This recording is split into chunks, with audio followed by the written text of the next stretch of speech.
World of Warcraft spent 2 decades building some of the most disturbing characters in gaming history, then buried them under 20 years of new content and pretended they never existed. Every forgotten child, every torture victim, every soul sewn into undead flesh represents horror that Blizzard introduced and then abandoned. That's why today I'm breaking down the 8 most disturbing lost characters in WoW's lore and explaining exactly why they disappeared, starting with one that still breaks hearts 20 years later, Darrowshire. Pamela Redpath is a ghost standing in the ruins of Darrowshire in the eastern Plaguelands, and she doesn't know she's dead. Walk up to her and she greets you with the most heartbreaking line in the entire game. "Hello, I'm Pamela. What's your name?" She asks you to find pieces of her doll scattered through the burned village. She asks when her daddy's coming home. She tells you to keep the bad people away. She's been waiting there since the Scourge invasion killed everyone, and nobody ever told her what happened. Here's the thing. Her father was Captain Joseph Redpath, the militia leader who defended Darrowshire during the Third War. The battle went so catastrophically wrong that the Karaji villain Marduk the Black corrupted Joseph mid-fight, transforming him into Redpath the Corrupted, a Death Knight who butchered his own defenders. The entire village was annihilated. Pamela's ghost remained behind, preserved in the moment before she understood what death meant. Her Aunt Marlene, also a ghost in the Western Plaguelands, sends you to investigate with a line that still hits. "So many of us died at the Battle of Darrowshire. So many died, and worse." The quest chain that follows is one of Classic's most ambitious. You gather relics, trigger a spectral reenactment of the battle, fight alongside ghost defenders, and ultimately kill the corrupted Joseph to redeem his soul. When it works, Pamela finally sees her father again. Her dialogue floods out in a rush. "Daddy, you're back. I missed you so much, Daddy. Let's go play." "No, tell me a story, Daddy." "No, let's go pick flowers and play tea time. I found my dolly, did I tell you?" Every activity she saved up all at once before he has to leave again, but here's where it gets dark. Blizzard updated Pamela's character model in Battle for Azeroth patch 8.0.1. They rebuilt her from scratch for modern graphics. Then Shadowlands launched, an entire expansion set in the afterlife where dead souls go, and Pamela never appeared. Zero mentions, no resolution. A ghost child whose father was corrupted by death magic got completely ignored by the death magic expansion. The community noticed. Forum threads asked where she was. Blizzard never answered. She's still standing in Darrowshire right now, waiting for a reunion that will never come. At least Pamela's tragedy was accidental neglect. The next character was deliberately left to suffer where everyone could watch. Runus the Shamed. Runus the Shamed is a night-fallen elf you meet in Legion's Asuna, and over the course of 8 quests, you watch his mind dissolve in real time. The Nightfallen aren't just starving for magic. They wither. Their bodies warp into skeletal husks, their skin cracks and peels, their minds fragment into animalistic rage, and they become feral creatures called withered. It's addiction portrayed as body horror, and Runus shows you every stage. You first find him stealing dragon whelps to feed on their raw mana.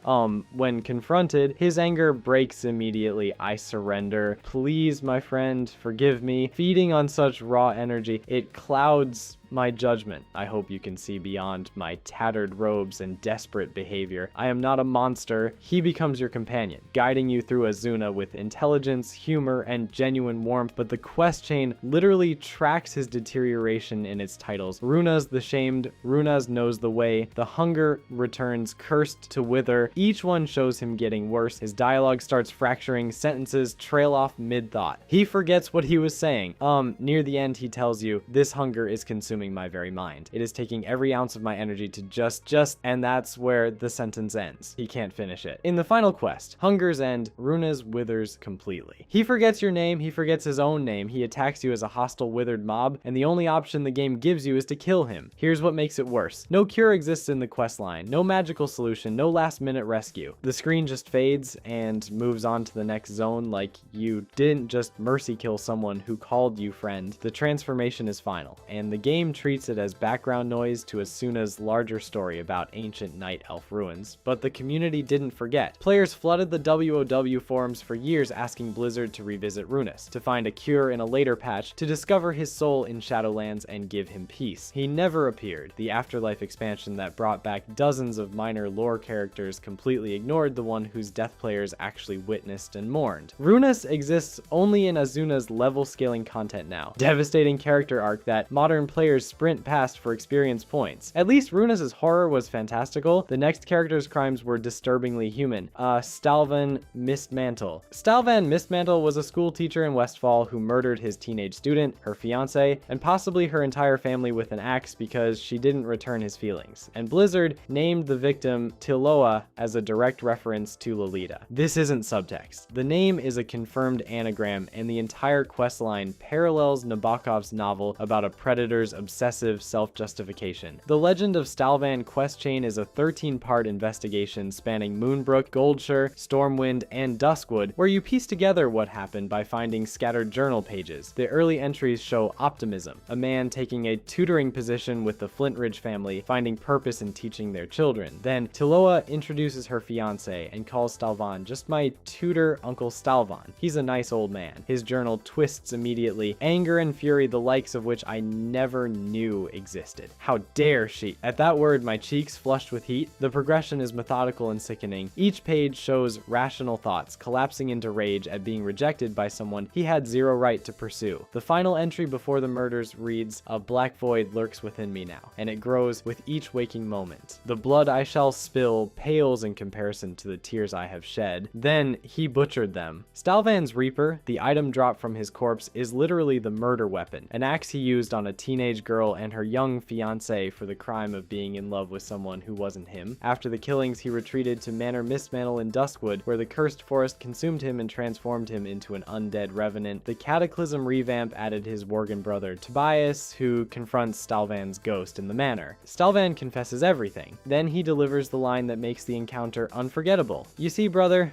we're not so different," implying that the capacity for this horror exists in everyone, that he's not uniquely monstrous that you could become him. Here's a detail nobody talks about. Stalvan's copper coin sits in the Dalaran fountain with dozens of other wish coins. The implication is clear. He traveled to Dalaran before the murders, seeking a love potion or enchantment to make Tiloa love him. When magic failed, he chose violence. But Blizzard's been silent on Stalvan since the 2010 Cataclysm revamp gave him a conclusion through Tobias. Zero post-Cataclysm references, zero mentions in any expansion since. For modern players leveling through Chromie time, his entire quest chain is easily skipped. One of classic WoW's darkest stories about a predator whose crimes are disturbingly recognizable, completely forgotten. If real-world horror disturbs you, the next character weaponized grief across millennia. Fandral Staghelm. Fandral Staghelm is over 9,000 years old, and every single one of those years was spent carrying the memory of watching his only son die in front of him. The Archdruid of Darnassus, one of the most powerful night elves in history, and his entire character is defined by a grief so profound that it became a vector for corrupting the world itself. During the War of the Shifting Sands, Karaji General Rajax identified Fandral's weakness, lured his son Valstan into a trap, and murdered him while Fandral watched helplessly. The loss shattered his will to fight. The Night Elves retreated. The war ended in bitter stalemate, with the Karaji sealed behind a magical barrier that would eventually fail. One death cascaded into millennia of consequences. What followed was catastrophe after catastrophe, all driven by unresolved grief. Fandral planted the World Tree Andrasil in Northrend without fully investigating the location. Its roots touched Yogg-Saron's prison, opening a gateway for old god corruption directly into the Emerald Dream and spawning the Emerald Nightmare. When that disaster forced Andrasil's destruction, Fandral grew Teldrassil without the dragon aspect's blessing, creating a flawed world tree that never received immortality. Every decision was about replacing what he lost, and every decision made things worse. Then Xavius found him. The Nightmare Lord understood exactly how to break someone carrying 9,000 years of grief. He sent Fandral hallucinations of Valstan, visions of his dead son alive and whole, promising he could live again if Fandral kept Malfurion trapped in the dream and grafted corrupted wood onto Teldrassil. Fandral complied. When Malfurion eventually broke free and shattered the illusion, Fandral watched his son die a second time, but it gets worse. His granddaughter Asteria, his last connection to Valstan's bloodline, was killed in a horde attack while Fandral was imprisoned. His daughter-in-law Liara's grief became Fandral's recruitment tool. At Asteria's grave, Fandral appeared wreathed in flame. "Your anger is not misguided. Come with me. Together we will bring vengeance to those who have wronged us. He became Ragnaros's majordomo, serving the Fire Lord in the Firelands raid. Here's the cosmic irony the game never acknowledges. Ragnaros served the old gods, the same old gods behind the Kuraji forces that killed Valstan in the first place. Fandrel's grief led him to serve the architects of his own suffering, and he never realized it. Blizzard killed him in patch 4.2 with a whimper. His deathline was, "My studies have only just begun." No redemption arc, no final confrontation with Malfurion about their failed friendship, no mention of Valstan's name. Years later, Teldrassil burned in the War of Thorns, and nobody mentioned its creator, a character whose grief shaped 10,000 years of history, forgotten the moment players looted his corpse. At least Fandral died fighting. The next character was murdered for telling the truth. High Inquisitor Fairbanks. High Inquisitor Fairbanks was buried alive beneath a pile of undead corpses, forced to watch his best friend get murdered by his own son, then executed by the organization he served when he tried to tell anyone what he saw. His story is institutional horror at its purest, and Blizzard deleted him from the game. Fairbanks served as High Inquisitor of the Scarlet Crusade and trusted advisor to High Lord Alexandros Mograine, wielder of the legendary Ashbringer. When Mograine's son Renaud conspired to murder his father and corrupt the blade, Fairbanks was there. Renaud lured both men to Stratholme under false pretenses, claiming the scourge needed to be purged. The ambush came fast. Fairbanks fell first in the fighting, wounded and overwhelmed, but he didn't die. He was buried beneath corpses, suffocating, unable to move or cry out, and from that position, helpless and choking on death, he watched Renaud drive the Ashbringer through Alexandros Mograine's back. The blade corrupted instantly, the High Lord fell. Fairbanks couldn't do anything but witness the betrayal while undead bodies pressed down on him from every side. He eventually clawed his way out, crawled back to the Scarlet Monastery, tried desperately to tell anyone who would listen that Renaud had murdered his father, that the Crusade was being corrupted by the Dreadlord Balnazar posing as Grand Crusader Sidan Dathrahan, that everything they believed was a lie. Nobody believed him. The Scarlet Crusade, the very institution he had served with faith and conviction, executed him for blasphemy. They sealed his undead body in a hidden room behind a false wall in the cathedral wing, accessible only by clicking a concealed torch that most players never found. Here's what made it legendary. In original WoW, players wielding the corrupted Ashbringer could trigger a unique event where Fairbanks' ghost appeared and finally told the truth about Renaud's patricide. This was one of the rarest interactions in the game. The Scarlet Crusaders in the cathedral would stop attacking and kneel before the blade. Fairbanks would materialize, the truth would come out. For players who experienced it, the moment was unforgettable. Then Blizzard removed him. Patch 5.0.4, the Mists of Pandaria Scarlet Monastery revamp, deleted Fairbanks as a boss encounter. His corpse remained as a static, non-interactive object lying in the corner of a room. The corrupted Ashbringer event was removed entirely. He was partially restored in patch 10.1.7 as a cosmetic NPC that just stands there, but he has received zero narrative follow-up. A man who witnessed one of Warcraft's most pivotal betrayals, who was buried alive under corpses, who was murdered by his own people for trying to expose corruption, now exists as a prop in a leveling dungeon that most players finish in 11 minutes. The institutional silencing of Fairbanks is tragic, but at least his crimes were being a whistleblower. The next character ran a concentration camp. Warden Stillwater, the sludge fields in Cataclysm's Hillsbrad foothills, is a concentration camp. There's no other honest way to describe it. Guard towers with searchlights ring the perimeter. Plague tanks line the walls. The former residents of Hillsbrad Fields, a human farming community, have been killed, raised as undead, stitched into abominations, or buried alive in dirt. Warden Stillwater, a paranoid Forsaken overseer, runs the operation and insists it's just a farm. The quest, Do the Right Thing, is where the horror becomes undeniable. You discover humans buried up to their necks in the soil like crops. The game literally calls them human seedlings. Risen ghouls patrol the rows, and every few seconds they leap to the nearest buried victim and use an ability called Eat Face. Your quest is to save them with a shovel. But notice the quotation marks. The game puts save in quotation marks in the actual quest text. Your reward is called the Shovel of Mercy. The completion text reads, "This is all assuming you rescued the humans and didn't splatter their brains all over the dirt." Of course, the game never clarifies whether you're digging them out or bashing their skulls in. That ambiguity is deliberate. Blizzard wanted you complicit in the horror. Uncertain whether you committed mercy or murder lay deeper into the quest chain. You meet the Ray Gets Caliba monstrosity. Three living farmers, Ray, Getz, and Caliba, stitched together into a single, screaming abomination. Flesh Shaper Arnold, the Forsaken scientist who created created it, requests flesh samples while laughing maniacally for no apparent reason. Clerk Horace Whitesteed's journal contains what the quest calls damning allegations against Warden Stillwater, which Stillwater immediately confiscates and burns, dismissing them as ramblings of a madman. Classic suppression of evidence, classic silencing of witnesses. When you finally confront Stillwater, he doesn't deny anything. He screams, "What I've created here is an evolution.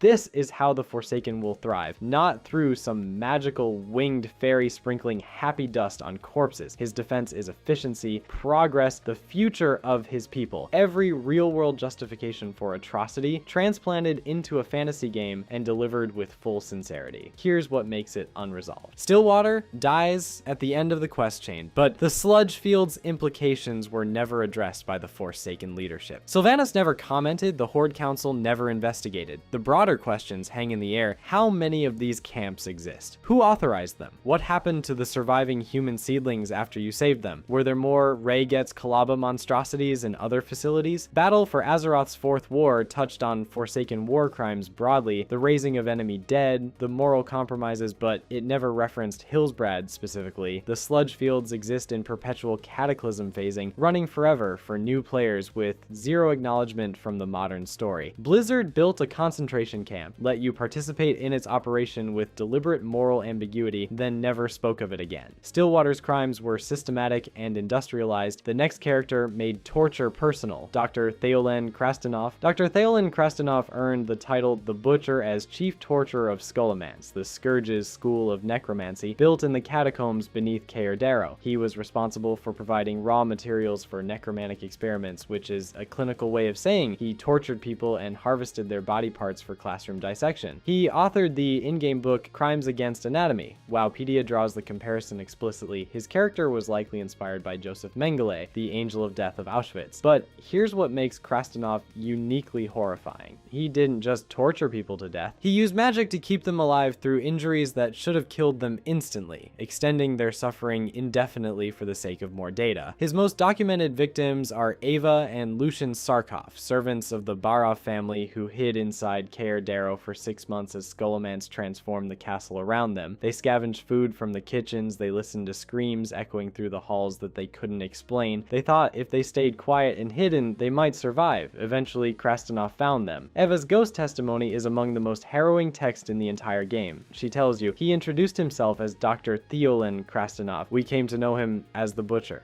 We finally understood what the screams were from. Then comes the line that makes it unbearable. The Butcher exposed us to pain that we did not know existed. He used us in countless experiments to devise a plague. The days turned to weeks. We would have died on that first day had it not been for that cruel bastard keeping us alive through magical means. Read that again. They would have died on the first day. The torture Krastenov inflicted should have killed them immediately from shock, blood loss, organ failure. But he used magic to prevent death, forcing their bodies to continue functioning through weeks of experimentation that no human should survive. Ava and Lucien endured prolonged agony that violated the natural mercy of death itself. Their ghosts don't even realize they're dead. Ava says, "We feel nothing. Our souls remain here in limbo." The quest to kill Krastenov is framed as justice. Krastenov is responsible for the deaths of thousands. He must be punished. After his death, Dark Master Gandling raised him into undeath to continue his work. In the midst of Pandaria Scholomance revamp, his students, the Krastenovian carvers, were surgically altered to look like him, creating an army of butcher clones. His item drop, Krastenov's Bag of Horrors, still exists as a toy with the tooltip. It's still dripping. Even in death, even as a cosmetic novelty, the horror persists. A Sinstone in Shadowlands Revendreth mentions attempts to cleanse Krastenov of the lust for power that drove him to commit such terrible deeds, implying even the Afterlife's sin-purging system found him exceptional. But that's a single text reference.